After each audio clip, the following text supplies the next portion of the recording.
Trending news Odisha रे आपण मानक स्वागत जनाऊँगी। आज 2 डिसेम्बर 2024 सोमवार आज किसी गुरुत्वपूर्ण खबर जहां सामना को आसु लेटेस्ट खबर जानिया आम चैनल टी और लाइक कर दियंतु। चलंतु नजर पकाइबा आज बड़ खबर उपर।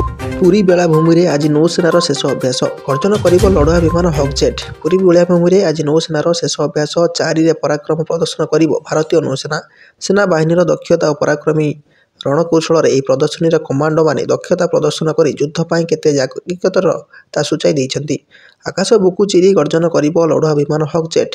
पानी जहाज डेस्ट्रयर साहित्य उपर हेलिकप्टर अवतरण दृश्य हेउ अबा समुद्ररू रसी साहाय्य उद्धार दृश्य तिरंगा सदृश पाराच्यूट्रे आकाश मार्गरू कमांडों अवतरण हेउ अबा आईएनएस सल्की बुड़ा जहाजरू शत्रु उपर आक्रमण कौशल रहुछि अनन्य और अद्भुत। तेज आसंता 4 तारिख में प्रदर्शन हेबाकु समस्त प्रदर्शनी एथिरे देखा मिलूँ। एयरक्राफ्ट और मेराइन कमांडों पराक्रमी दक्षता देखा प्रतिदिन लोकों भिड़ जमुची। परवर्ती खबर ओडिशा रे पहुंचला यूपी आलू ट्रक। उत्तर प्रदेश आसुवा 300 ट्रक आलू आज ओडिशा रे पहुंची। उत्तर प्रदेश 300 ट्रक आलू पहुंचला पर राज्यर आलू संकट रहिबनी बोली जोगाण मंत्री कृष्णचंद्र पात्र दृढ़ोक्ति प्रकाश करिसेंति। अन्यपटे 5 दिन तले आलू किलो 30 टंका थिबा बेले एबे रहिछि 60 टंका। सप्ताहक 30 टंका पड़िछि आलू दर। फल रोषेई घरे आलू चिंता घारिछि।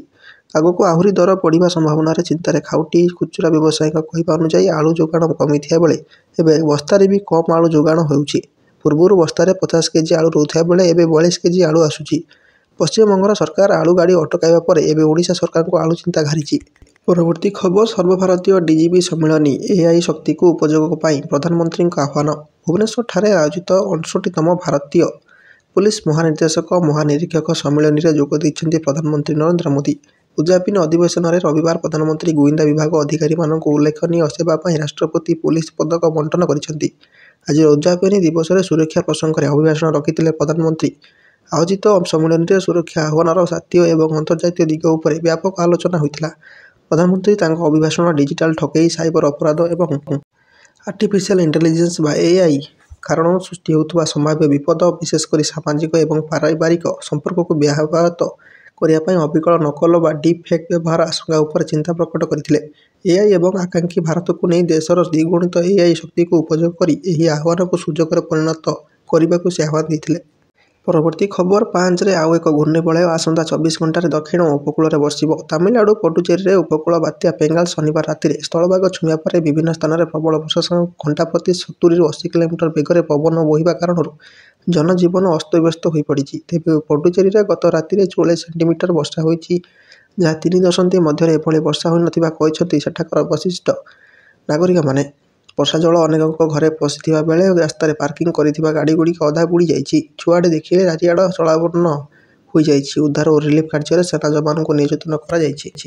तेज आसंता 5 तारिख में आउ एक घूर्णिबलय सोमराता निकट दक्षिण पूर्व बंगोपसागर सृष्टि हो घनीभूत हेब। श्रीलंका किंबा तमिलनाडु आड़े मुहाइब बोली पाणीपाग विशेषज्ञ प्रोफेसर सुरेंद्रनाथ पशुपालक पूर्वानुमान करिसेंति।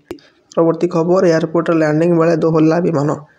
बात्या पेंगल जो चेन्नई और पंडिचेरी जनजीवन प्रभावित होती। प्रबल वर्षार समुद्र पाखापाखि रास्ता मानक यातायात ठप हो जाता बेले अन्यपटे चेन्नई विमान बंदर को शनिवार बंद कर प्राय 28 विमान को बातिल कराइथिला। सेहीपरि अन्य किसी विमान गुड़ी को परिवर्तन कर समय विपद को दृष्टि रखी प्रशासन पक्षर यह पदक्षेप ग्रहण कराइथिला। तेबे यापर मध्य विमान बंदर एभली एक दृश्य देखा मिलता जहाँ सोशल मीडिया खूब भाइराल होबार लगी। ये भिडियो एक विमान चेन्नई विमान बंदर अवतरण करने देखा मिली। जिते विमान रनवे निकट में पहुंचे से बात्यार पवन कारण अवतरण समय समस्या उपजी हठात विमान उपर अंश उपरकू उठी जाइथिला और पवन जो विमान संतुलन हराइथिला। फल विमान अवतरण करने परिवर्ते उपरकू गति करिथिला। तेबे पायलट बहुत चेष्टा पर से सफल हो पारि नथिले। अपरपक्षे पायलट तांकर उपस्थित बुद्धि प्रयोग कर विमान को सुरक्षित करें। तेबे साइक्लोन पेंगल किसी विमान गुड़िकर अवतरण अटकाइबाकू पड़ता। परवर्ती खबर एमकेसीजी रे पुणी जूनियर को रागिंग अभियोग। ब्रह्मपुर एमकेसी मेडिकल कॉलेज और हॉस्पिटल पुणी रागिंग अभियोग खबर सामना को आसी। एमकेसीजी किसी सीनियर छात्र निज व्यक्तिगत काम लगाउथुवा अभियोग होइछि। सेमानक काम नकले विभिन्न प्रकार धमक देउछन्ति। एने एमकेसी एंटी रागिंग सेल जणाइछन्ति जूनियर छात्र। रागिंग करुवा 4 जण सीनियर छात्रों नाम से एंटी रागिंग सेल को जणाइछन्ति। से कहते केते जण सीनियर छात्र प्रथम वर्ष एमबीबीएस हॉस्टेल को आसी जूनियर छात्रों को निज व्यक्तिगत काम करने को बाध्य करुछन्ति। ନକଲେ ବିଭିନ୍ନ ଧମକ ଦେଉଥିବା ଅଭିଯୋଗ ହୋଇଛି। ଘଟଣାର ତଦନ୍ତ ପାଇଁ ଆଜି ଅପରାହ୍ନରେ ଆଣ୍ଟି ର୍ୟାଗିଂ ସେଲ୍ର ବୈଠକ ବସିବା ନେଇ ସୂଚନା ମିଳିଛି। ପରବର୍ତ୍ତୀ ଖବର ଆର୍ଥିକ ଅନୁଦାନ ଖର୍ଚ୍ଚ ନେଇ ଗୃହରେ ଉଠିଲା ପ୍ରଶ୍ନ। ଆଇନ ମନ୍ତ୍ରୀ କହିଲେ 100% ଖର୍ଚ୍ଚ ହେବ। ଆର୍ଥିକ ଅନୁଦାନ ଖର୍ଚ୍ଚ ନେଇ ଗୃହରେ ପ୍ରଶ୍ନ କଲେ ବିଧାୟକ ରମେଶ ବେହେରା। ମୁଖ୍ୟମନ୍ତ୍ରୀଙ୍କ ପକ୍ଷରୁ ଏହାର ଉତ୍ତର ରଖିଛନ୍ତି ଆଇନମନ୍ତ୍ରୀ ପୃଥ୍ୱୀରାଜ ହରିଚନ୍ଦନ। ସେ କହିଛନ୍ତି ନିର୍ବାଚନ ଯୋଗୁଁ ଖର୍ଚ୍ଚ ହୋଇପାରିଲା ନାହିଁ। ନିର୍ବାଚନ ମେନିଫେଷ୍ଟୋ ପ୍ରତିଶ୍ରୁତି ମୁତାବକ ସମସ୍ତ ପ୍ରକ୍ରିୟା ଆରମ୍ଭ ହୋଇଛି। ସେପଟେ ଏହାକୁ ଆପତ୍ତି ଉଠାଇଛନ୍ତି ବିରୋଧୀ ଦଳ ଉପ ମୁଖ୍ୟ ସଚେତକ ପ୍ରତାପ ଦେବ। ସେ କହିଛନ୍ତି ନିର୍ବାଚନ ପରେ ନୂଆ ସରକାର ବଜେଟ୍ ଆଣିଲେ ଯଦି ଏବେ ଖର୍ଚ୍ଚ କରିପାରିଲେ ନାହିଁ ମାର୍ଚ୍ଚ ସୁଦ୍ଧା କ'ଣ ଖର୍ଚ୍ଚ କରିବେ? କେବଳ ଓଡ଼ିଆ ଅସ୍ମିତା କହିଲେ ହେବନି। ଏହାପରେ ଆଇନ ମନ୍ତ୍ରୀ ଉତ୍ତରରେ କହିଲେ ଯେଉଁଭଳି ପ୍ରକ୍ରିୟାରେ ବର୍ତ୍ତମାନ ଚାଲିଛି ଆମେ ଆଶାବାଦୀ 100% ଆର୍ଥିକ ଅନୁଦାନ ଖର୍ଚ୍ଚ ହେବ। ପରବର୍ତ୍ତୀ ଖବର ବେଙ୍ଗାଲ ପ୍ରଭାବରେ ପାଗରେ ପରିବର୍ତ୍ତନ। ରାଜଧାନୀରେ କୋହଲା ପାଗ ସାଙ୍ଗକୁ ହାଲୁକା ବର୍ଷା।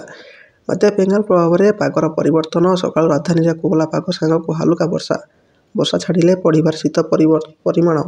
ଗତ 2 ଦିନ ହେଲା ରାଜ୍ୟର ଏକାଧିକ ସ୍ଥାନରେ କୋହଲା ପାଗ ଦେଖିବାକୁ ମିଳିଥିଲା। ସ୍ଥାନେ ସ୍ଥାନେ ହାଲୁକା ବର୍ଷା ମଧ୍ୟ ରେକର୍ଡ ହୋଇଛି।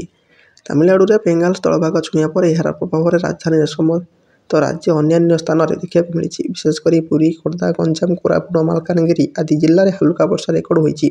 ସେପଟେ ସ୍ଥଳଭାଗ ଛୁଇଁବା ପରେ ତାମିଲନାଡୁର ତାଣ୍ଡବ ରଚିଛି ବେଙ୍ଗାଲ।